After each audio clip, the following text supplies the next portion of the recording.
Hey! Hello! Happy Wednesday. Happy Wednesday. We're back. We're back. This is Nikki. That's Jen. If you're new here, Welcome. if you've been here before, we're glad you're back.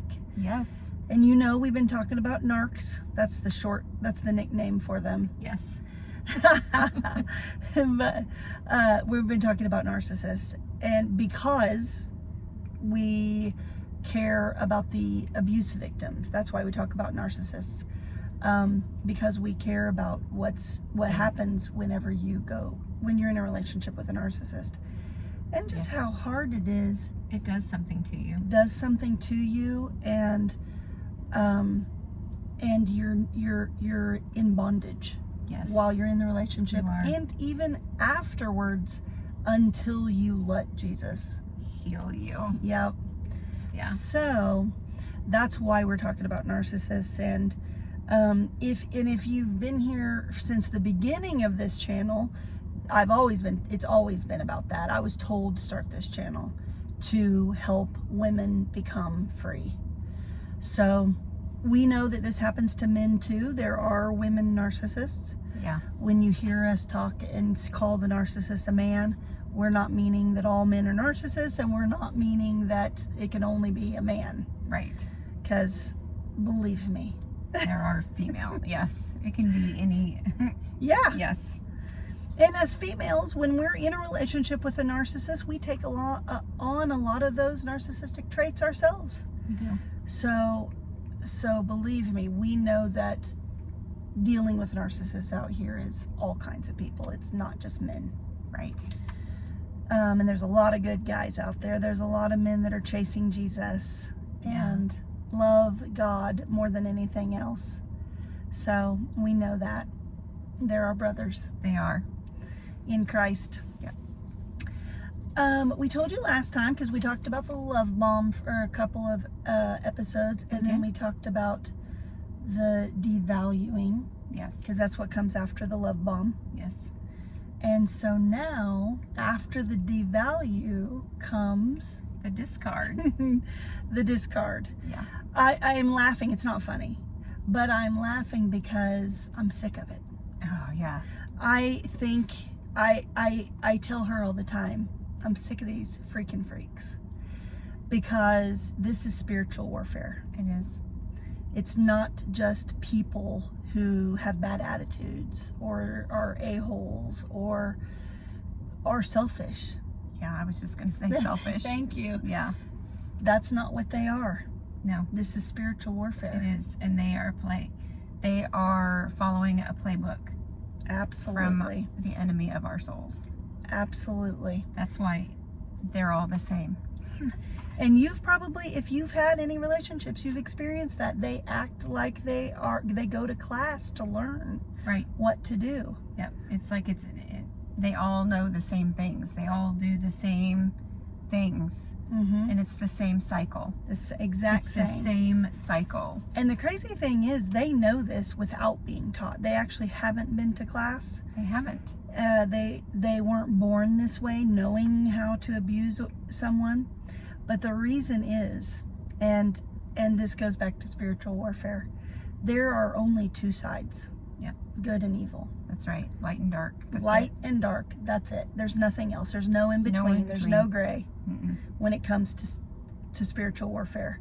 You have a choice on which side you want to go. And if you're in the middle, you're on the wrong side. Right. There's only two sides. Yep.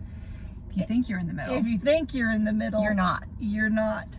And narcissists are listening to the wrong voice. Yeah. They've never fully given themselves over to God, even if they call themselves a Christian. And so the voice that they're listening to is not God. And so that voice is telling them all in their head, telling them when they think, should I do this? Yes, I should. That's the enemy. And he tells them all to do the same things. Yeah. That's why they say these narcissistic traits, the characteristics are ingrained in the disorder. That's from a psychology standpoint.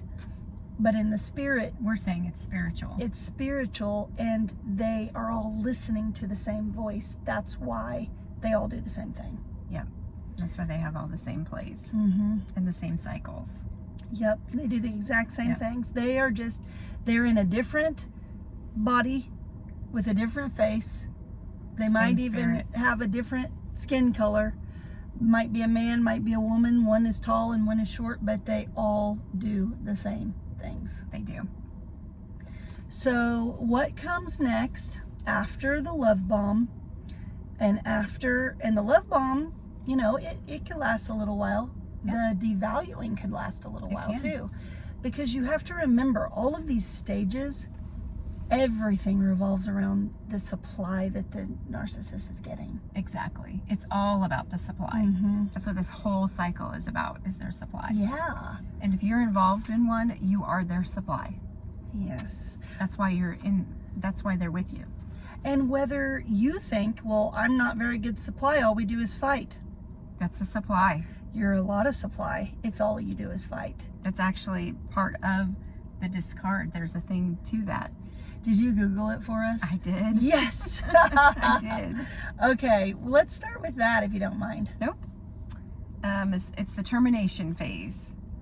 It occurs when the narc abruptly withdraws from the partner because the target is no longer providing adequate narc supply, like validation, admiration, control, or has been replaced. That's a big one. It is a big one. It's usually sudden.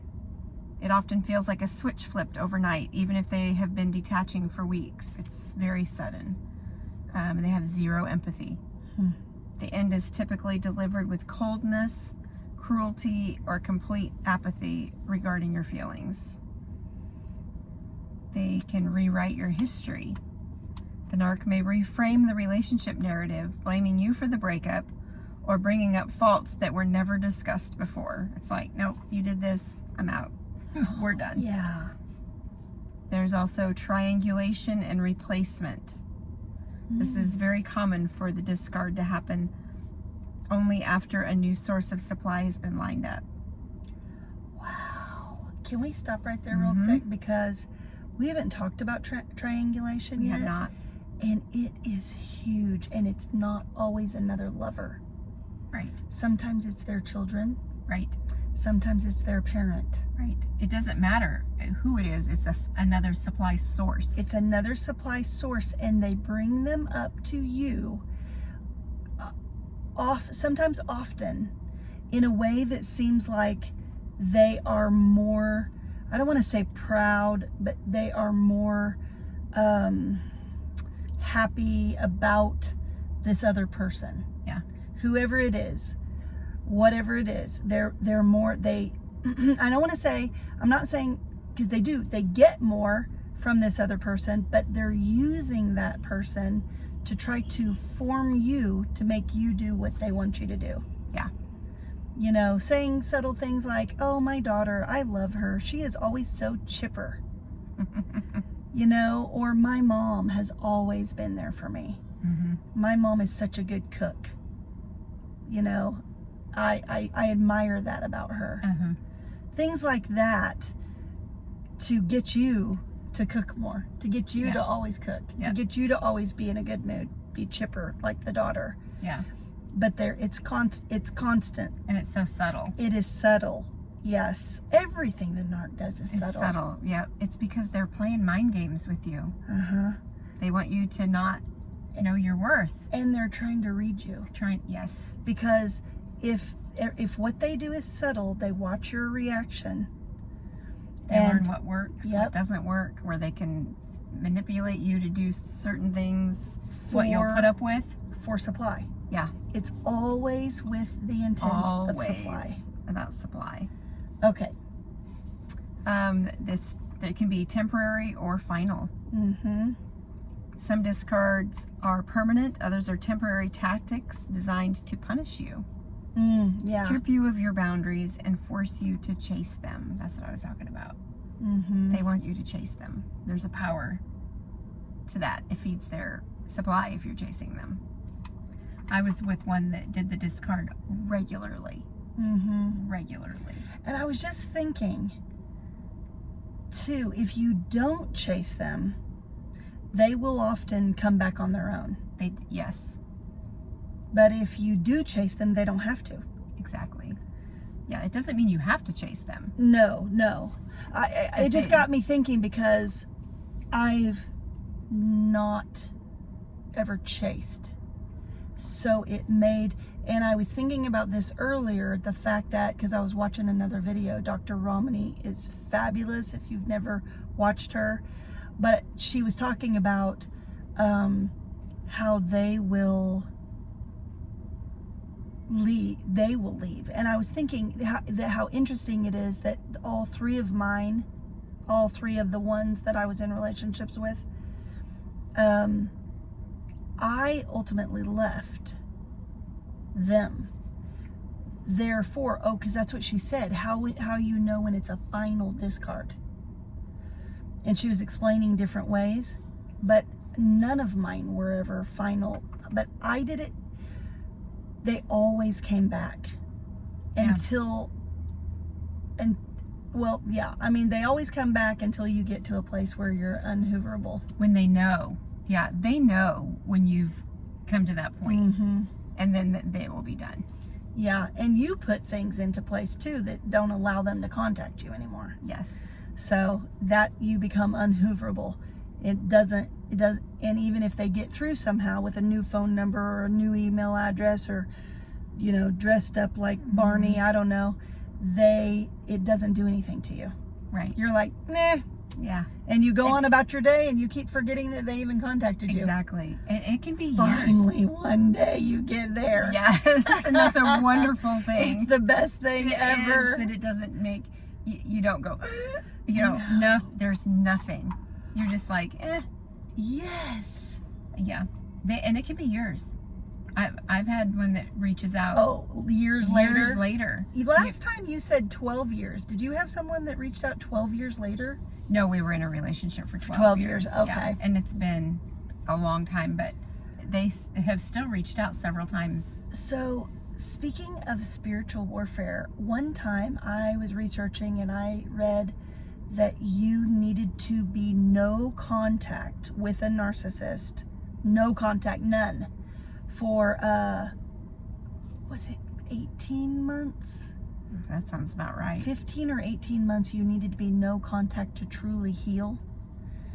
And at month 13, we had not talked. We had not had any contact. In 13 months, he reached out. Yeah. And I'm like, that is, who told him? Exactly. Exactly. That's what we're talking about. I doubt he was reading books on narcissism, because they don't typically admit that they're a narcissist or think that they need books like that to teach them anything. No. So somebody told him to. Yeah. Somebody told him she's getting close to healing. Yeah. So you better reach out. That's not the way they said it. I guarantee you it's not the way the enemy said it. The enemy brought me to mind. It was like, oh, I wonder what she's doing. Remember her? Yeah. She was good supply. Yeah. Maybe you should check in and see if she's available She again. was hungry for attention. Mm-hmm. She loved that when you texted her. Mm-hmm. And you could tell she was upset when you didn't text her, even though she wouldn't admit it. There was a little slight difference in her texting when you didn't text her all day long. Yeah. Because it bothered her. And that is good supply. Yeah. Because you have the ability to affect someone else's emotions. Because you are king of the freaks. Oh gosh. Okay. Anyway. This was just because of their lack of empathy and sometimes sadistic qualities, a narc will want to see you suffer. They will often try to get as much out of you as possible before departing, also, like money, belongings, and even your sanity. Oh, yes. Yeah. Because that strokes their ego if they can do that to you. Yep. Very much so. This last little bit, unlike a standard breakup, being discarded by a narc creates a trauma bond that heavily impacts your nervous system. The systematic devaluation that precedes it paired with the sudden disposal, often triggers deep-seated abandonment wounds. It leaves many victims obsessively reviewing the relationship and dealing with unwarranted feelings of shame or self-blame.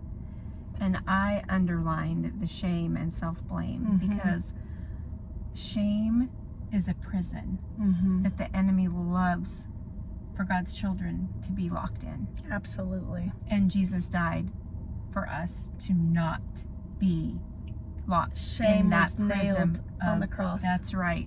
He did away with shame. So when I read that, I was like, oh.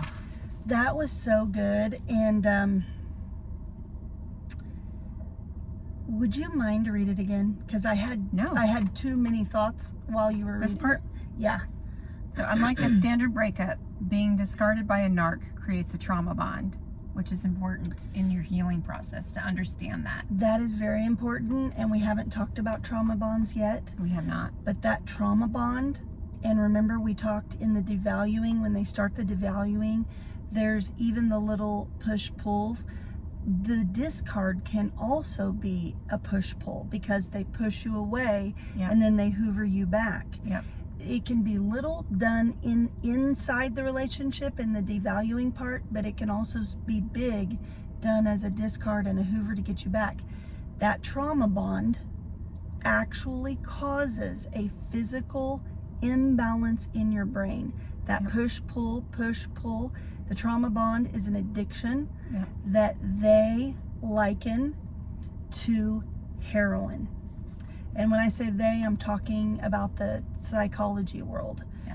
They say that it is an addiction. It causes physically in your body. We are not talking about a regular relationship and a regular breakup here, people. No, this is a discard from a narcissist that causes this trauma bond. Yes, and it impacts your nervous system. A physical change in your body. Multiple physical changes in your body, but this, the trauma bond especially, that addiction to what happens in your brain whenever the narcissist is pushing you and pulling you, they say that there's nothing else like it except being addicted to heroin. Stopping it is as hard as stopping heroin when you're addicted to it. That's why people don't understand. That's why no one understands. That's why your friends say, oh my gosh. Again? How long are you going to put up with that guy? He's so mean to you. Yeah, why are you still with him? And then they think that you're just weak, or that you don't have any willpower, or that you just want a man, or whatever. That was part of my mental battle, is I knew I was a strong, independent woman. And I was like, why can I not let go of this guy? Yeah. Why can I not get rid of him? That's when I knew that it was an actual real problem. Yep, me too. Was whenever I was like, oh my gosh, I want to and I can't. Yeah. Like I've never felt this before in my life. Me either. I was always able to walk away. Yeah. Spiritual. Yeah. It's the trauma bond. Okay. The systematic devaluation that precedes it, paired with the sudden disposal, often triggers deep-seated abandonment wounds. It leaves many victims obsessively reviewing the relationship and dealing with unwarranted feelings of shame or self-blame. Okay. The rumination. Yep. I did that. Oh, me too. I prayed. Constant. I had to pray. Your brain, my brain. This is during the devalue and the discard. And see, it's so tricky because the one that was discarding me was not letting me go. We talked every single day. It was some weird psychological, I don't want to be with you and I also won't let you go. Exactly. That's how I felt too. Yeah. And at the time I enjoyed talking to him, and all of that stuff. But anyway, the ruminating. So I can remember this one day especially where my brain on its own, I was not doing this. It was going back and forth, going between good things that he did and bad things that he did because it didn't make any sense. Yeah. It's cognitive dissonance is what happens. And it was going between multiple things really fast on its own. And I thought I was going to have a panic attack, and I cried out to God, and he helped me, but also made me realize you have to let go. Yeah. That wasn't the ultimate. That wasn't when I finally did, but it was one of the times I realized. It was a step. Yeah. And I think that's what you have to understand is this is a step process. It is. Oh my gosh. You almost, I don't know. I'm not going to say that. Never mind. I was going to say you do have to take small steps. Mm-hmm. You do, because, well, there's a lot of reasons. It's an addiction. It's an addiction. It's just like heroin. You don't want to just stop taking heroin. And you need God. You have to get out of it, to get God through it, and to get out of it. You need Jesus. There is no other way to properly do it. Yeah. Because that's what, when I started to have that panic attack, and I went to him, and he showed me, like, this isn't healthy. Yeah. A healthy relationship doesn't make you have a panic attack. Right. Because you're going back and forth in your brain over good, bad, good. He loves you, he hates you, he loves you, he hates you, he loves you, he hates you. He loves you and he likes other women. He loves you and he likes other women. He loves you and he likes other women. Like, that doesn't make any sense. Exactly. But your brain is so messed up. It can't, and your brain, and I learned this too when I was learning about narcissism, your brain constantly, this is a way that we're made, it is constantly in the background, even if you don't know it, it's trying to make sense. Yeah. Of everything that's happening around you. And when you're in a situation that is full of confusion and full of chaos, your brain is trying to make sense of it. Right. And sometimes when there's no sense to be made and you're trapped, you feel trapped, you'll just go into denial. You do. Because your brain doesn't know what else to do. It doesn't. Yeah. And your brain is trying to survive, trying to keep you alive. Yeah. I wanted to say too that the discard doesn't always mean they're breaking up. Right. Or it doesn't mean that they're physically leaving you. When I was married for 20 years, we went through every 2 or 3 week cycle where he was basically discarding me in the relationship to hoover me and I mean, if you want to call it a love bomb, it was very short-lived. Every 2 weeks, right? But it was the 20-year version every 2 weeks of a little hoover, a little love bomb, a little devalue, and a little discard, over and over and over. But he never left, and as far as I know, he never cheated. Now I don't know if he did. But. So he never physically left me, but he was still doing the narcissistic cycle of discard. Silent treatment can be part of it. That's what he used. They also call it stonewalling. Yeah. That is their way when they experience a narc injury, which usually the narc injury is what starts the devalue. Yeah. Remember we talked about you didn't give them the attention or whatever, or you didn't respond, you didn't get mad when you were supposed to get mad. Yep. All of a sudden they think she's not going to be the supply source that I thought she was going to be. And the devalue does try to shape you. It does. To try to get you back in line to where you're supposed to be. Remember, that's what the love bomb was for. Right. The love bomb is also to shape you, and the triangulation is to shape you. It's all to get you to act accordingly. Yeah. And it's a huge control thing. If they know, if it will send you into a panic. Oh yeah. It would send me into a panic. Like the first time I couldn't breathe. Mm-hmm. I thought I was gonna die. I couldn't breathe when he discarded me. Oh yeah, yeah. Oh yeah. I mean, when we were first married, I would almost lose my mind. Yeah. Because I couldn't believe my husband didn't care. Right. This is my husband that I thought I was going to be with for the rest of my life, and he's literally sitting there looking at me and saying he does not care. Yeah. That's a paradigm shift. So it is. Yeah. And it's on purpose, Mm-hmm. because it keeps you off balance, and it keeps you constantly, what can I do to stay in the Yes. love bomb? Because that's your whole goal, Yes. is to stay in the love bomb, Mhm. because they tricked you.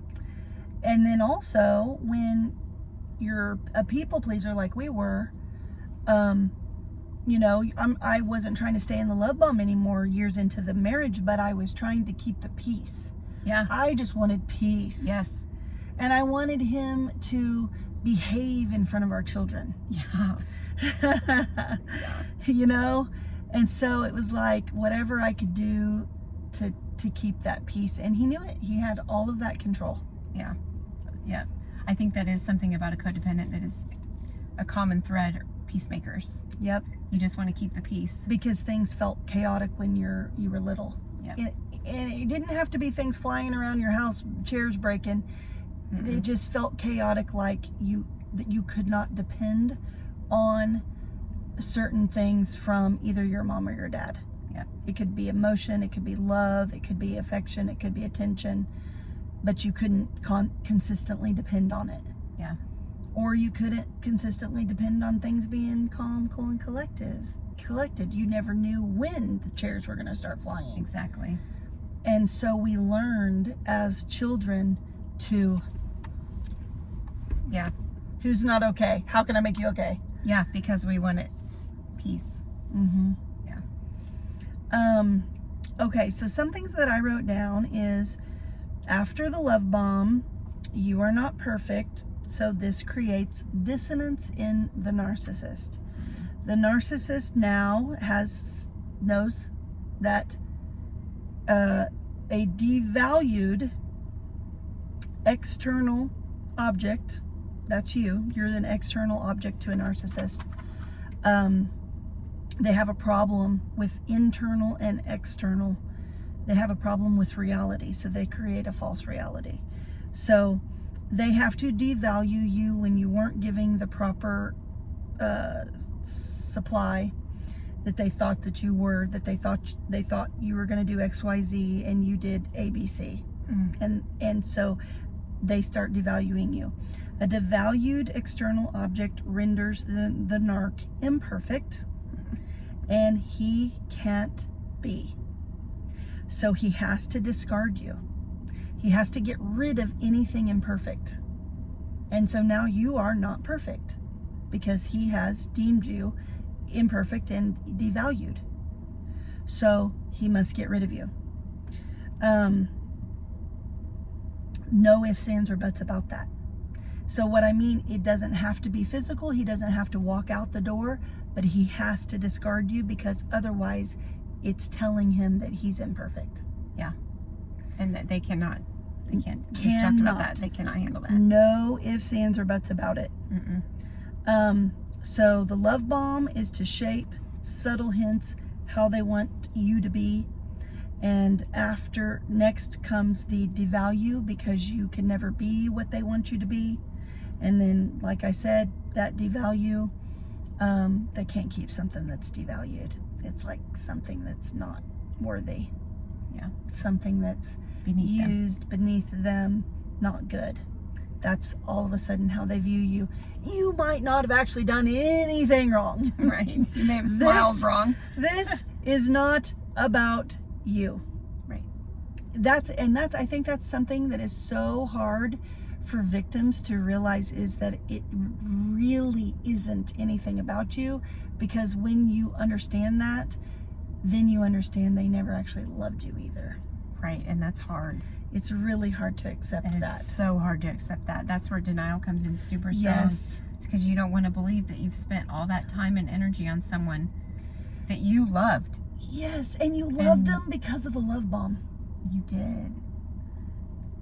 Yep, and it wasn't real. So you realize that they didn't really love you. And they didn't really love you. That's and hard. You didn't really love them. You loved.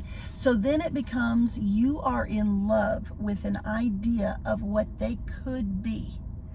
And the thing about it is it's an idea of what they could be if that was real. Right. But it's not even real, so it's not even what they could be. It's right. What they created in the beginning of that relationship. And Stephanie E.K. O'Coffer said it best when she said, when you want another person to be something they're not, it's witchcraft. Oh, yeah. Because you're trying to, you want them, oh, I know that he's got this, he's capable of this, but he's not. No. He's not doing it. So you're wanting him because you know he could be this knight in shining armor, but he's not. You're looking at somebody that's not a knight in shining armor. Right. Stop trying to make somebody something that they're not. Right. When someone shows you who they are, that's who they are. If they can only do that for a short period of time, that is not who they are. Absolutely. It is not. That is Who fake. they are. It's fake, and that's why there's a name for it. It's called a love bomb, because an actual real human That would love you. that loves God and loves you and never wants you to be hurt Would never treat you that way. is not going to bomb you with love at the beginning and for it to start to look different over time. Right. Now, they can fake it for 2 years. They can. I still believe you're going to see some red flags in there. Yes. You're probably not going to pay attention to them if they're faking pretty good for 2 years. If they're doing a good job of faking, there might be some love, or there might be some red flags that you notice, but I guarantee you hide them. Yeah, you sweep them under the rug like, it's not a big deal. Yeah, because you're thinking, well, he does all these other things good.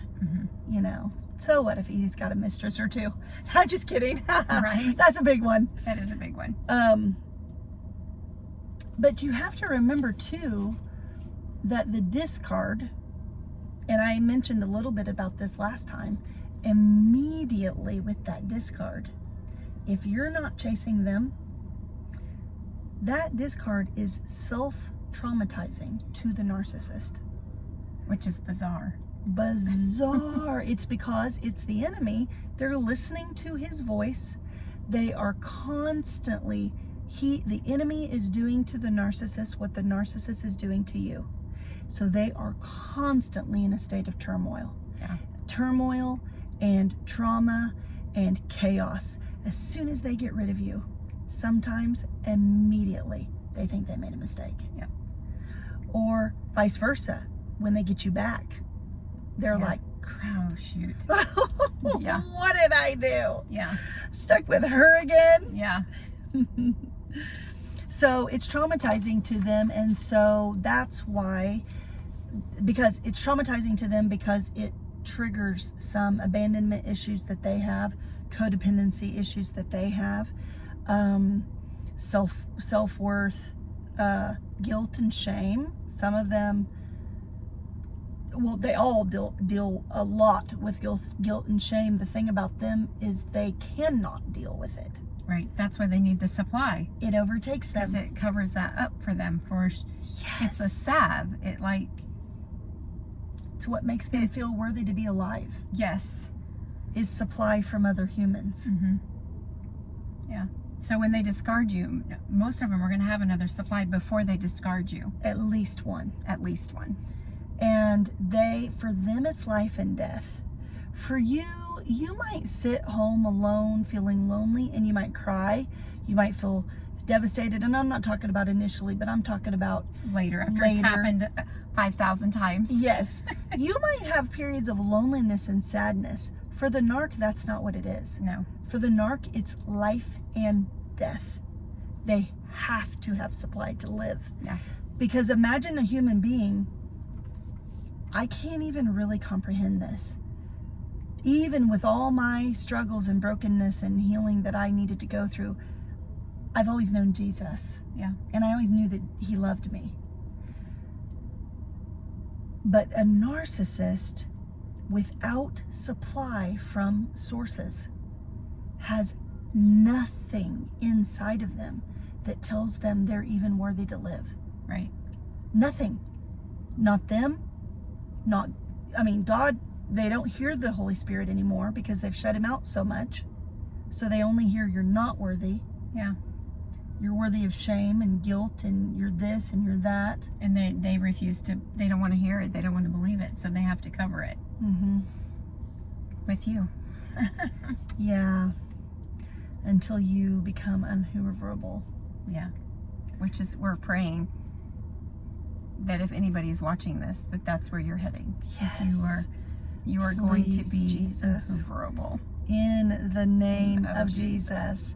Like we said before, and we'll talk about healing later, but it is better when you are unhooverable. It is better than the best love bomb. And I've had some good love bombs. Yeah, me too.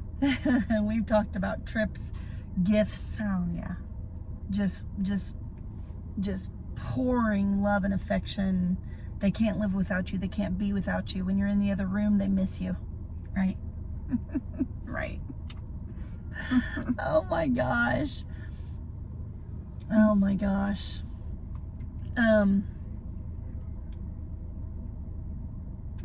One more thing is, for some of you, you've probably experienced being discarded by a narcissist and then they look happy. Oh. Especially if you follow them on social media, or you're still talking to some of their family or their friends, because narcs always have flying monkeys. Yes. People they always keep around them that they can that they portray a certain image, and they know that that person is always going to reflect back to them what they want to see themselves as. Yeah. So they keep those people around them constantly. And if you talk to one of those people are going to act like he's doing great. Yeah. It was you. You were the problem. Oh, yeah. Because he's you're doing crazy. Yeah. He's doing great, and he's already moved on. He's got a girlfriend. Yeah. So the problem had to have been you. They might not say that, but that's what you're gonna Feel. Yeah. And think. Yes. Mhm. Yeah. And it's not true. They've just moved on to the source that they were priming the whole time that they were devaluing you. And they were probably, imagine this in your mind, they were sending feelers, maybe not, sometimes love bombing someone, but really it's getting to know somebody a little bit first to see. It's that test phase. It is. They meet you, they test you. They might be doing that with 3 people while they're devaluing you. Yep. Because they're seeing which one's going to be the good supply. Yep.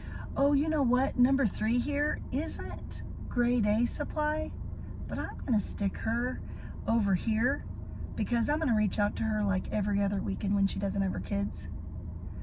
She's not grade A because she has those stinking kids every other weekend. Mm-hmm. And I will need somebody that can give me all of the attention. All of the attention. But, so number 3, stick her over here. Number She'll 1. She'll come in handy. Number every other 1 weekend. listens to her sister too much. This number 2. As soon as I am done with this thorn in my side that I'm devaluing, number 2. Yep. And that's the way that it works. Mm-hmm. And as soon as they discard you, number 2 gets the love bomb. Yep.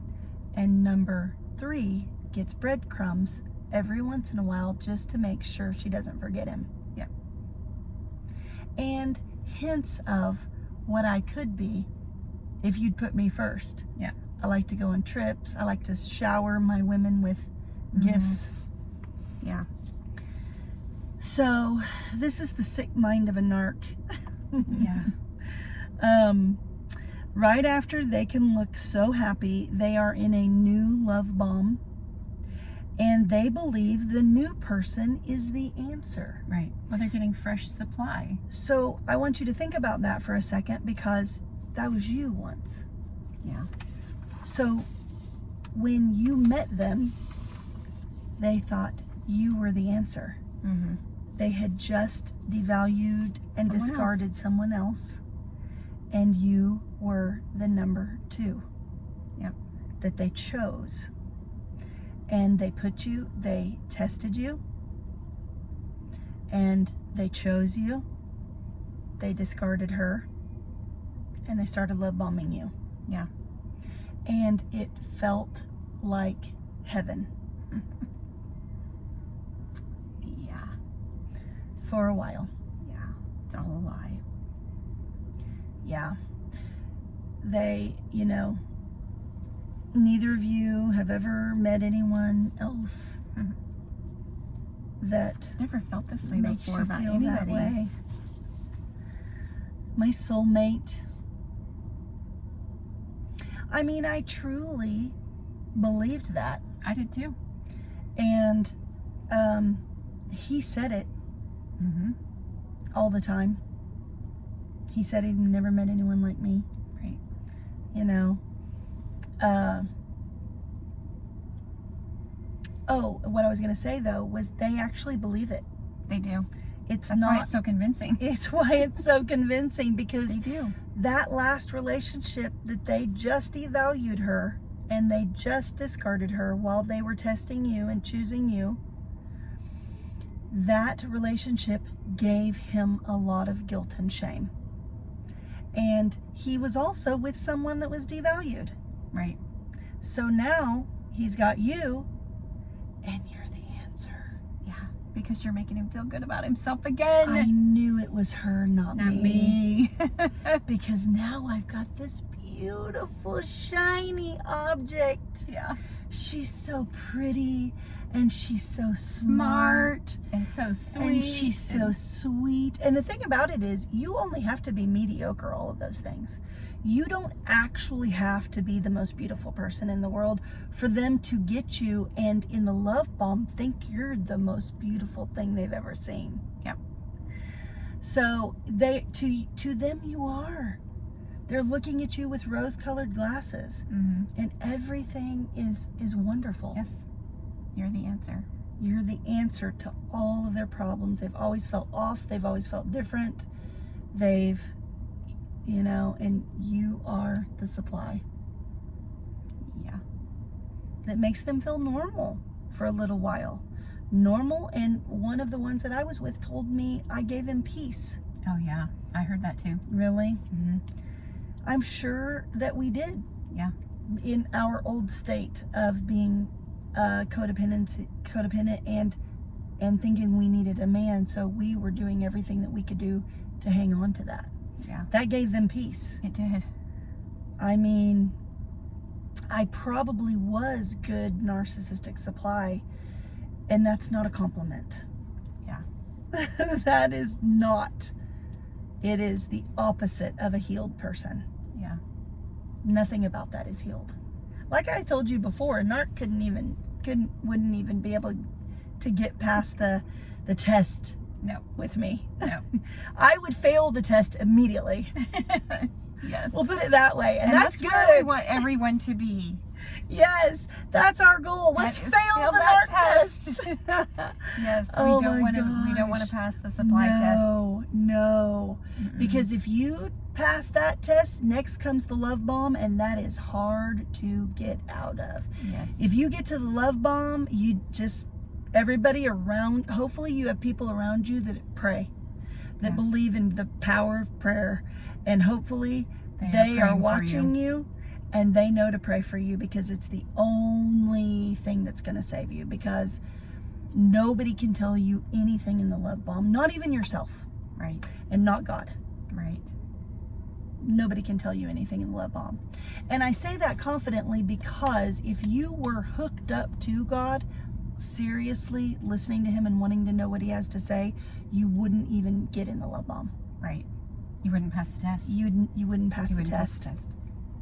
Because Jesus does not ever want a daughter of his with a narcissist. No. I guarantee you. No. He does not. And if you're, because it's harmful. It is harmful. It is so harmful to you. And the hard thing about it is during that love bomb, it looks so good and wonderful. You think everybody else is crazy or jealous or judging you. But the thing about it is you've ignored those red flags. If those red flags are there, there's only one direction that relationship can go. That's why red flags are a thing. Yeah. It's why they're important. We have to know them so that we fail the test. Right. Amen. Amen. Amen. Okay. We love you all. We do. Work on failing the narc test. Yes. Are we going to come back and talk about healing? Yes, I The think healing journey? now comes the good part. The good part, the good news. The good news is there is healing after. The good news comes from the good news. That's right. Yeah. Because he's the way. He is the way, And the truth, truth. and the life. And he is the only way to heal. Yeah. He's the only way to heal from narcissism and codependency. He's the only way to heal He is. from either of them. Yep. And you have to be the one to turn to him for the healing. You do. He's not going to make He you. doesn't make you. He will not make you. No. He offers it to you, but you have to take it. Yep. So I'm excited to talk about the healing process. Me too. It could probably be a couple videos. Yeah, I was thinking the same thing. Yeah. Because there's a lot to it. There's a lot. It's not fast. Like we said before, being alone doesn't mean healing. No. You could be single for 5 years. That doesn't mean you're healed. You can be single for 12 years and not be healed. Yeah. Yes. Yeah. Yeah. So there's a lot to this. There is. So hopefully you'll come back and stick with us. Yeah. Thank you guys so much. Yes. See you next time. Bye.